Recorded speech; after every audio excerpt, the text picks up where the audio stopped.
Okay, let's unpack this. There's a favorite physical therapist joke that goes something like, tell me your favorite chair height and I'll tell you your age. Hey, yeah, I've heard that one. It's a bit cheeky, right? Yeah. But the core idea, well, it's brilliantly simple. The lower you can comfortably sit and still rise up easily, the younger, or at least the stronger, your legs really feel. It's funny because it taps into something pretty profound about our strength, our balance, and ultimately our independence.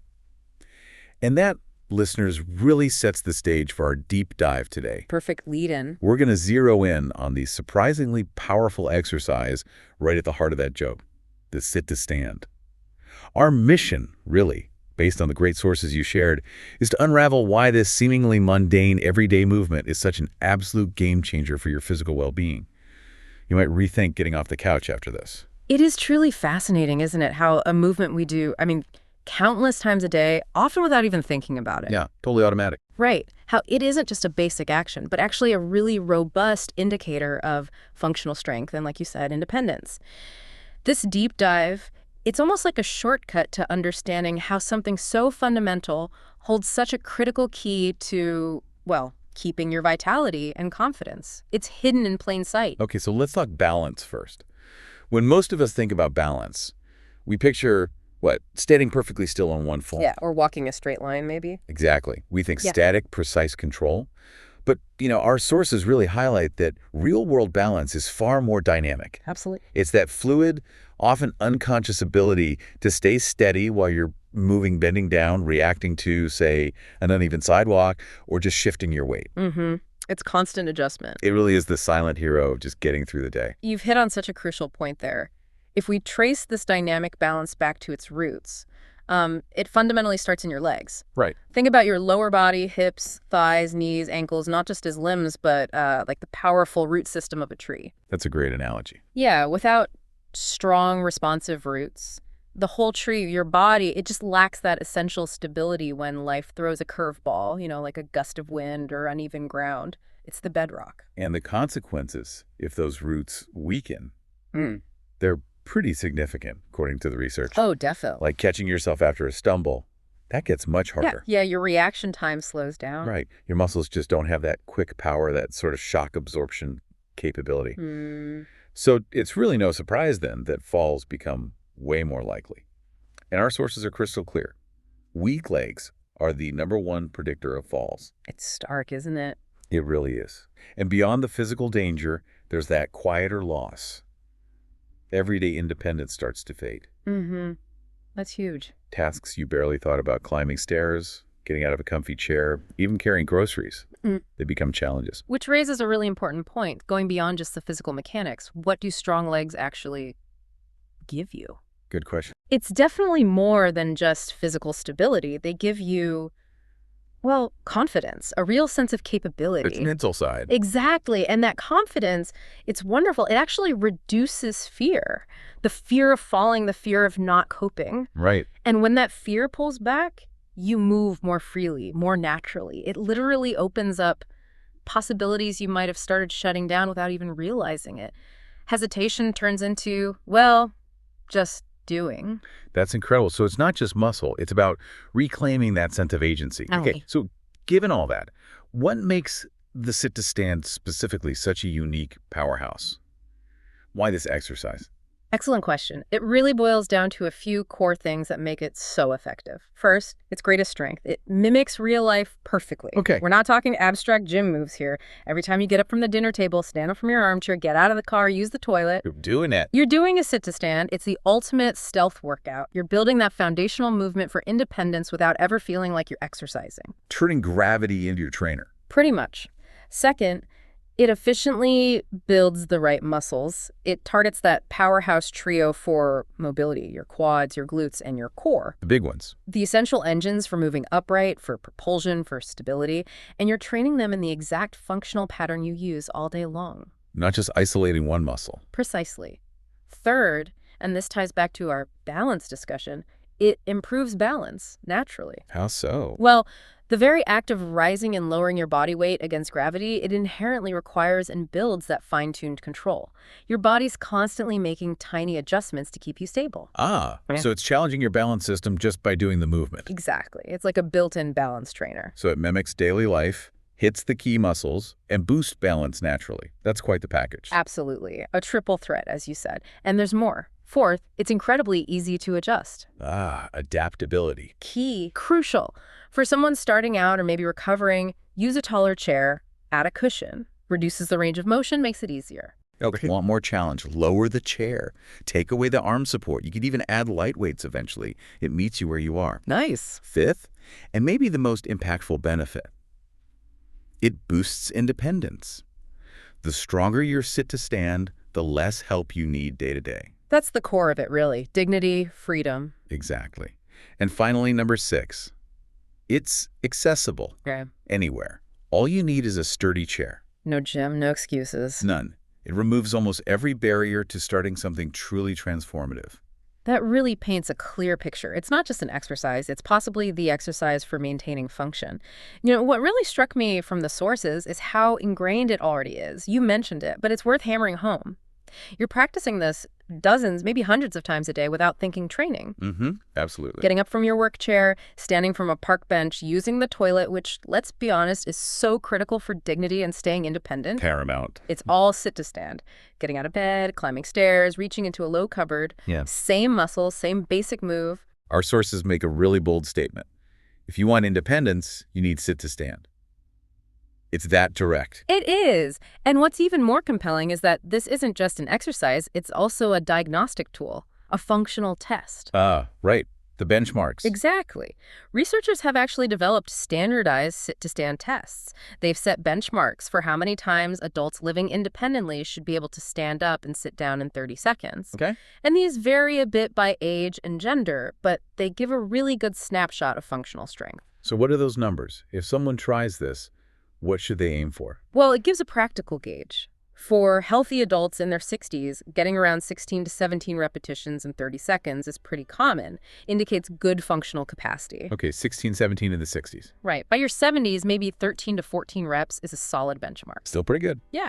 And even into your 80s, being able to manage 11 or 12 reps shows really good lug strength for maintaining that independence. So these numbers aren't arbitrary. They link to real-world ability. Exactly. They're based on research looking at what enables people to remain self-sufficient. So what if someone tries it and finds they're falling, quite a bit short of those numbers? What does that signal? Well, it's definitely a sign to maybe pay a bit more attention. It doesn't automatically mean crisis, Right. but it could indicate that your leg strength isn't quite keeping up with, say, the demands of your daily life or maybe the activities you want to do. Think of it as an early warning system. Okay, a flag to maybe look into it? Yeah, maybe chat with your doctor or a physical therapist about it. It's about foresight, really, not fear. And that leads to the big question. Is this fixed? Or can you actually improve these scores? Improve your real-world ability? And the fantastic news from all our sources is, yes, absolutely. These are definitely improvable. That's great to hear. Consistent practice can significantly boost your numbers, get you closer to or even past those benchmarks. That's why PTs love the sit-to-stand so much. Why is that? Because it's this dual-purpose marvel. It's prevention building strength to avoid future problems, and it's prediction giving immediate insight into where you are right now. Prevention and prediction. Got it. It allows for really targeted help, and you can actually measure the progress. That is incredibly empowering. But let's be realistic. Not everyone can just jump in and do 15 reps. What about people with arthritis or knee pain or maybe recovering from surgery? How do the sources suggest adapting it safely? That's where the adaptability really shines. For folks with arthritis or knee pain, a simple fix. Use a taller chair.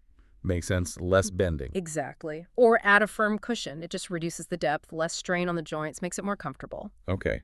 What about post-surgery? If you've had recent surgery, like a joint replacement, full sit-to-stands might be too much at first. So start with partial stands. Just lifting off a bit. Yeah, just lifting your hips off the seat an inch or two. It lets you engage the muscles gently, build confidence without overdoing it. Micro progress. Smart. And balance issues. If balance is a concern, safety first. Always. Keep a sturdy walker, a countertop, or a stable table right there for support. Okay. Have something to hold on to. Right. It gives you that security so you can focus on the movement. You can gradually use less support as you get stronger. And if someone just feels winded easily, Yeah. low endurance. Yeah. If low endurance is the issue, don't feel you have to do a bunch all at once. Our sources suggest starting small, maybe just 2 or 3 reps at a time. To do it more often. Exactly. Do those few reps several times throughout the day. It adds up without being overwhelming or discouraging. The key message is every little bit helps. As the material says so well, progress is progress. Every rep counts. Every rep counts. Yeah. I really like that. It makes it feel achievable, not like this huge mountain to climb. And, there were some fun, surprising facts about sit to stand in the sources, too. Oh, yeah. Like what? Well, for one, you're already training daily without realizing it. Every Yeah. time you push off the sofa, get out of bed, stand up from your desk. Sneaking in reps. Totally. You're sneaking in reps all day long. Second, your chair is your trainer. How so? Think about it. A really soft, deep couch. That's actually an advanced level sit to stand because it takes so much more effort to get up from. That's true, compared to a firm dining chair. Right. Third, doctors love it. It's not just exercise. It's a quick strength and fall risk check during appointments. Give them a quick functional assessment. Yep. And finally, here's a fun one.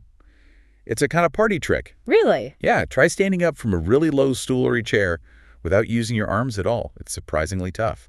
A good test of pure leg strength and control. I might have to try that later. Those are great points about how integrated it is. Yeah. So, okay, the big question then.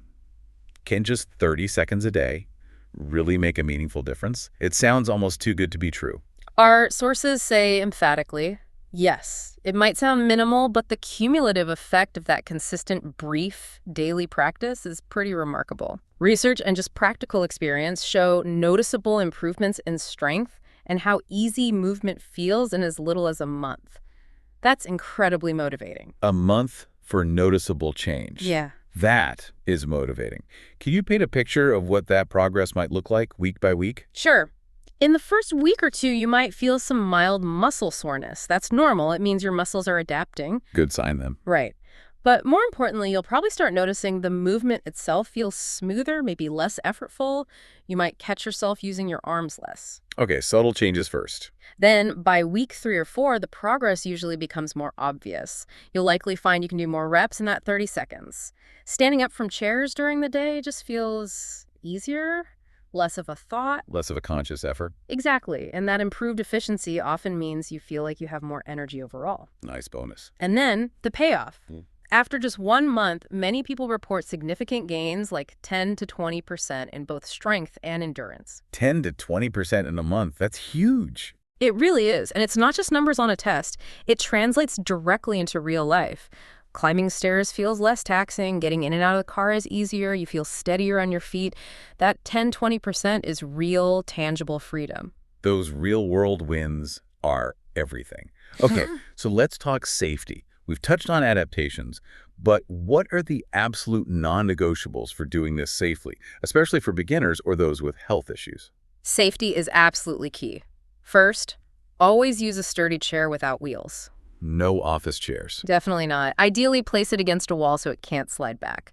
Second, clear the area around you. No rugs to trip on, no clutter. Got it. Chair, steady, area clear. Then, when you start, if you need support, use your hands on the chair or armrests. That's perfectly fine. As you get stronger, progress to crossing your arms over your chest. Okay, and foot position. Good point. Feet should be about shoulder width apart, and crucially, your heels should be slightly behind or under your knees, with toes pointing mostly forward. That gives you the best leverage. Heels under knees. Got it. For the movement, lean forward slightly from your hips, nose over toes, some say, then rise smoothly.